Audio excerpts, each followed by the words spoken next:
United forum vote for India के जानिब से आज कोलकाता के राजमुनि में एक बहुत बड़ा प्रोग्राम किया गया।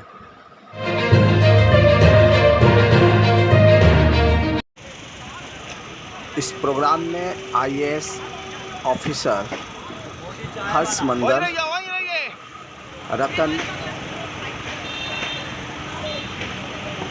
ममता बाला ठाकुर और दीगर मुकर्रीन ने अपनी अपनी बातें रखी और कहा कि अगर मुल्क को बचाना है तो हमें इंडिया को उसकी वजह ये है वोट देना हो कि आज इतनी बड़ी तादाद में समाज के वो दबे कुचले लोग एक साथ आए हैं जिनके ऊपर नागरिकता जाने का खतरा सबसे ज्यादा मंडरा रहा है। 2019 में जो आंदोलन चला था उसमें मुसलमान सबसे आगे थे और मुसलमानों को ये लग रहा था कि हमें हमारी नागरिकता जाएगी, लेकिन जब आसाम का रिजल्ट सामने आया तो हमारे दलित आदिवासी उद्वास्तु भाई को समझ में आया, अरे भाई ये तो मुसलमानों पे खतरा नहीं है, खतरा तो असल हम पे है।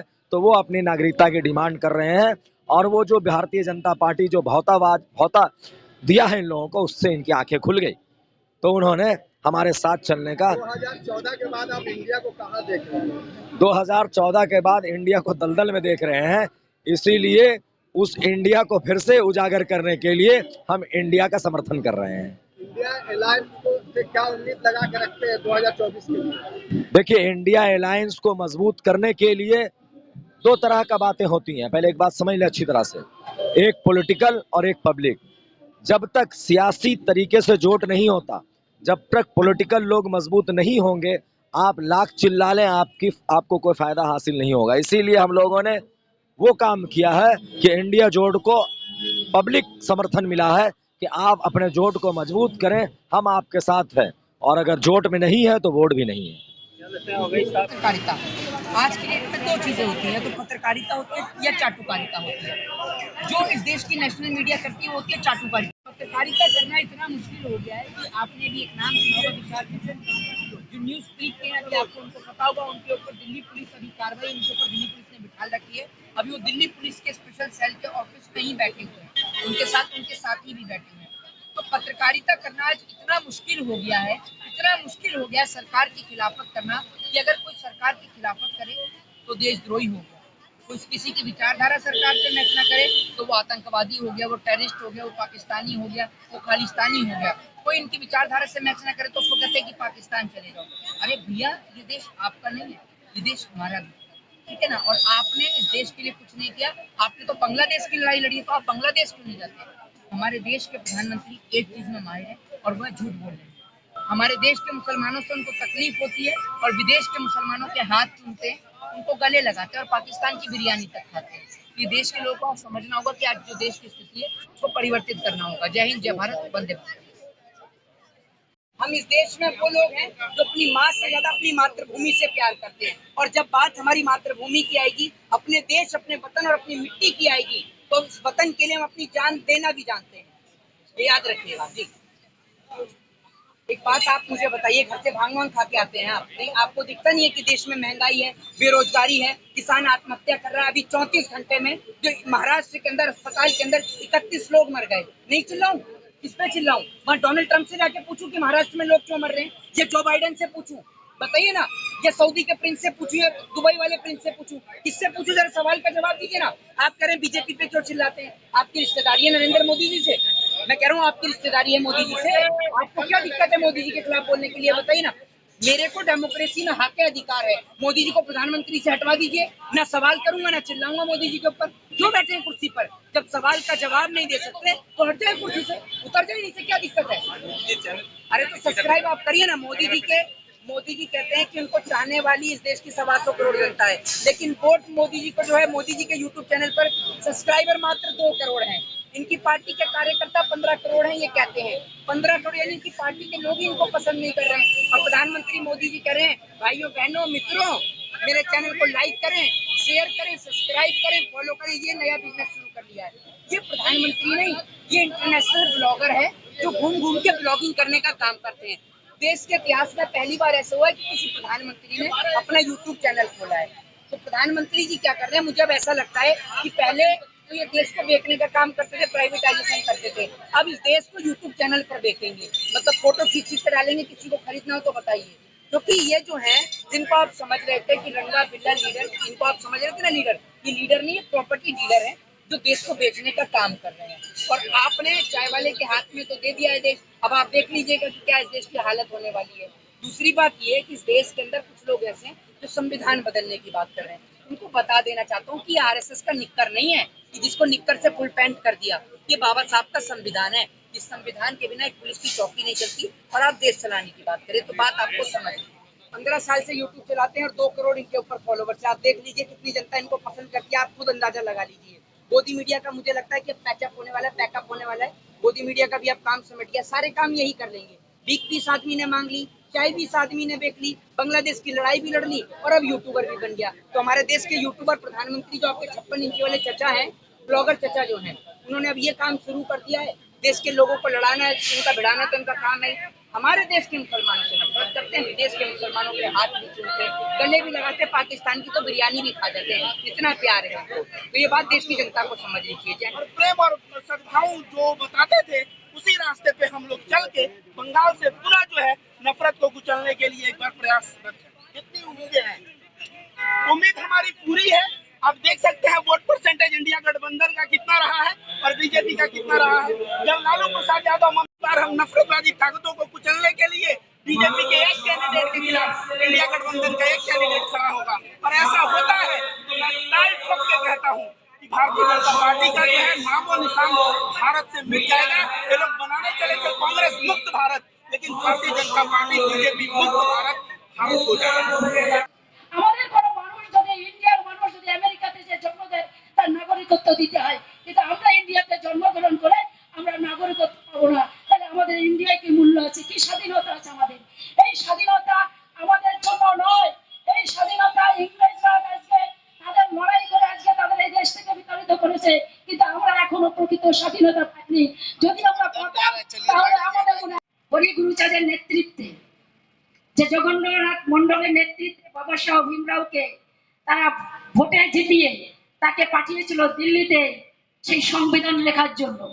আজকে সেই সংবিধানকে যে ভারত গভর্নমেন্ট তাকে সেই সংবিধানকে যাতে ফিনিশ করে দেওয়া যায় তার জন্য তারা বিভিন্ন চক্রান্ত চালাচ্ছে। এবং আমি গর্বিত যে আজকে সেই আম্বেদকরের আমরা তাকে দেখিনি, কিন্তু মনে করি যে তার মাধ্যমে সেই রাজরতন আম্বেদকর বাবা সাহেবের যে পরপোতা তাকে আমরা দেখতে পেয়ে আমি সত্যি গর্বিত যে আজকের এই মঞ্চে তাকে আমরা সেই মনে করি যে বাবা সাহেব আম্বেদকর আমাদের পাশে বসে আছে। এটা আমাদের পরম সৌভাগ্য। এবং আমাদের প্রধান আইএস ও প্রখ্যাত সমাজকর্মী দিল্লি থেকে আমাদের এখানে এসছে। নাদি এখানে কথা বলার সময় যে আবেগ, যে আগুন তার ভিতর থেকে বেরোচ্ছিল সেটা আপনারা অনুভব করেছেন কিনা জানি না, কিন্তু ওখানে বসে অনুভব করছিলাম। উনি কথা বলতে পারছে না, উনি বুকের ভিতর দিয়ে কথা বলতে পারছে না, যে ওনার বুকের ভিতরে যে যন্ত্রণা, যে এই ভারতবর্ষে যারা উপার বাংলার মানুষ এসেছে, যারা ভারতীয় নাগরিক, তাদের যে বেনাগরিক করে দেওয়ার চক্রান্ত আজকে সেন্ট্রাল গভর্নমেন্ট নিয়েছে, তার যন্ত্রণা অনুভব করছে না, ভিতরে দাম দাম করে আগুন জ্বলছে। তাই আমি তাকে প্রণাম জানাই যে আমার সমাজের লোককে বাঁচানোর জন্য তার হাতকে শক্ত করুন আপনারা, যাতে আমরা আগামীতে ভবিষ্যতে এই মঞ্চে এখানে দাঁড়িয়ে আমি ঘোষণা করছি 28শে ডিসেম্বর বড়মার নেতৃত্বে এবং কমলেশ্বর ঠাকুরের নেতৃত্বে ধর্মতলায় লক্ষ লক্ষ লোক ছুটে এসেছিল। আপনারা এই এনআরসির বিরুদ্ধে, বেআইনের বিরুদ্ধে আপনারা লড়াই করার জন্য, যে আমরা নিঃশর্ত নাগরিকত্ব চাই, তার দাবিতে এখানে ছুটে এসেছিল। আমারও সেই বড়মার স্বপ্ন এবং আমার স্বামী কপিল কৃষ্ণর স্বপ্নকে পূরণ করার জন্য এই 28 তারিখে ডিসেম্বর আবার এখানে এই মঞ্চে আবার আমরা গর্জে উঠবো সেন্ট্রাল গভর্নমেন্টের বিরুদ্ধে। এবং সকল যারা আজকে মঞ্চে উপস্থিত থাকেও আমি আমার অল ইন্ডিয়া মত মহাসংঘের তরফ থেকে এখানেই আমি আজকে তাদেরকে আহ্বান জানাবো, নিমন্ত্রণ করবো যে তারা এই মঞ্চের জন্য তারা থাকে।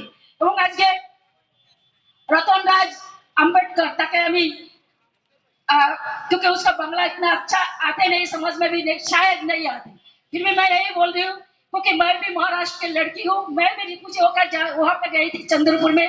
मैं भी जहाँ पे बाबा साहेब अम्बेडकर है, मेरे सौभाग्य वहां पे जन्म हुआ मेरे को।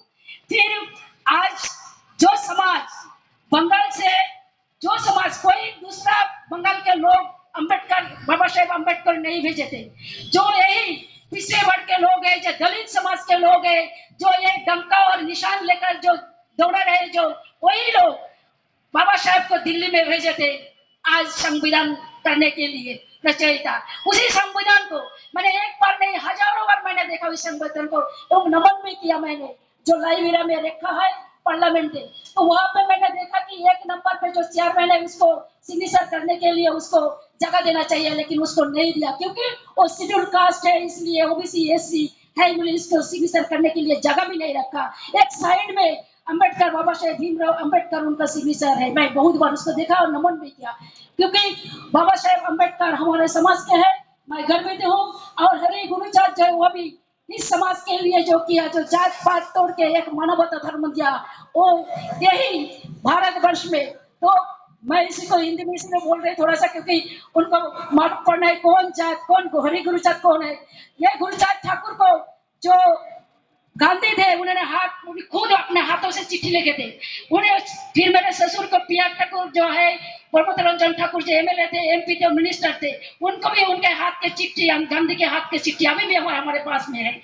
तो আমি এই জন্য বলছি যে ওনাকে বোঝানোর জন্য, এবং আজকে যে ঐতিহাসিক বাংলার বুকে আরেকটা ঐতিহাসিক যে আমাদের ইতিহাস লেখার আজকে থেকে শুরু হলো, এই পথ চলা আমাদের চলবে যতদিন আমরা আজকে ইন্ডিয়া মানে আজকে আমাদের জোট যেটা আজকে হয়েছে, অনেকে বলছে এটাকে রাজনীতি, ভোট ফর ইন্ডিয়া, অনেকে ভাবছে কি এটা এই শব্দটা কেন হলো, কিন্তু এটা রাজনীতি নয়। এই রাজনীতি যে প্ল্যাটফর্ম থাকতো তাহলে আমরাও সেখানে আসতাম না। এটা হচ্ছে ইন্ডিয়াকে বাঁচানোর লড়াই, যেটাকে হরি গুরুচাঁদের লড়াই, যেটা মতদের লড়াই, সেই লড়াইটাই করছে আজকে বিভিন্ন সম্প্রদায়, বিভিন্ন জাতি। আজকে ভারতবর্ষ আমাদের, আমরা ভূমিপুত্র ভারতবর্ষে, আর আজকে আমাদের এখান থেকে উদ্ধার করার চেষ্টা করছে তারা, করছে সেই সেন্ট্রালে মশলাদেরকে আজকে বসে আছে দিল্লির হারমাত যারা আজকে সেখানে মোদী সরকার যে তারা আজকে বার করছে।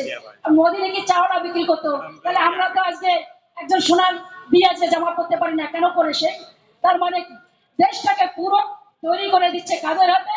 যারা আজকে এই দেশকে শাসন করবে, সেই আগের মনুবাদীরা যে সময় সেই সংগঠন মনুবাদীর যে সংবিধান, সেই সংবিধানকে চালু করার জন্য তারা আবার চলে বলে কৌশলে তারা আবার সেইভাবে আবার নেতৃত্ব, তারা আজকে সংবিধানকে চেঞ্জ করার চেষ্টা করছে। যে ভীমরাও আম্বেদকর বাবা সাহেব আমাদের যে আজকে সেই সংবিধান দিয়ে গেছে, আমাদের এসসি এসটি ওবিসিদের যে অধিকার দিয়েছে, সেই অধিকার থেকে বঞ্চিত করার জন্য আজকে আমাদের সেই চক্রান্ত চলছে। 8 লক্ষ লোকের আজকে আধার কার্ড কেটে দিয়েছে। আপনাদের ভিতরে জ্বালা হয় না? আপনি কি মনে করছেন কালকে আপনার হবে না, কালকে আপনার পরিবারের কেউ হবে না, আপনার আত্মীয়র কেউ হবে না, আপনার পাড়ার হবে না? কখনো সেটা ভাবতে পারছেন? এই 8 লোক কারা? তাই তার মানে এই লোকগুলোকে আপনাকে ঘুরিয়ে এনআরসি করছে। এবং এই লড়াইটা ছিল বড় মার বড় ঠাকুর কপিল কৃষ্ণ ঠাকুরের 2010 সালে, শুধু নয় 2003 সালে কালা কানুন যেটা হলো, অটল বিহারী বাজপেয়ীর সময় যেটা হয়েছিল, জন্মসূত্রে আপনি নাগরিক হতে পারবেন না। এই অধিকার কাদের? ওরা এত বড় হিম্মত কি করে হলো যে জন্মসূত্রে ভারতবর্ষের নাগরিক আমরা হতে পারবো না? পৃথিবীতে যেখানে बोस, भगत सिंह, गांधी जी, नेहरू, इन सबको हम याद करते हैं। कई चीजों में इनके बीच में असहमति थी, पर इस बात पे सहमति थी कि ये ऐसा देश होगा जहां हर मजहब, हर जाति के लोगों के बराबर के हक होंगे।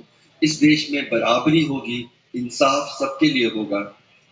और सबसे ज्यादा एक चीज है जिसको फ्रेटर्निटी कहते हैं, हिंदी में बंधुता, मतलब हम एक दूसरे से बंधे हुए हैं। हमारे जाति मजहब कुछ भी अलग हो, लेकिन हम एक दूसरे से बंधे हुए हैं। ऐसा देश हम बनाएंगे।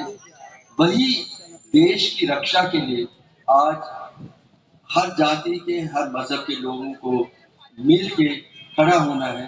ऐसे देश की रक्षा हमें करना है। यही संकल्प के लिए हम लोग सब यहाँ इकट्ठा हुए हैं। जय संविधान, जय मोहब्बत, जय भीम, जय अम्बेडकर, जय गांधी, जय हम सब भारत के लोग।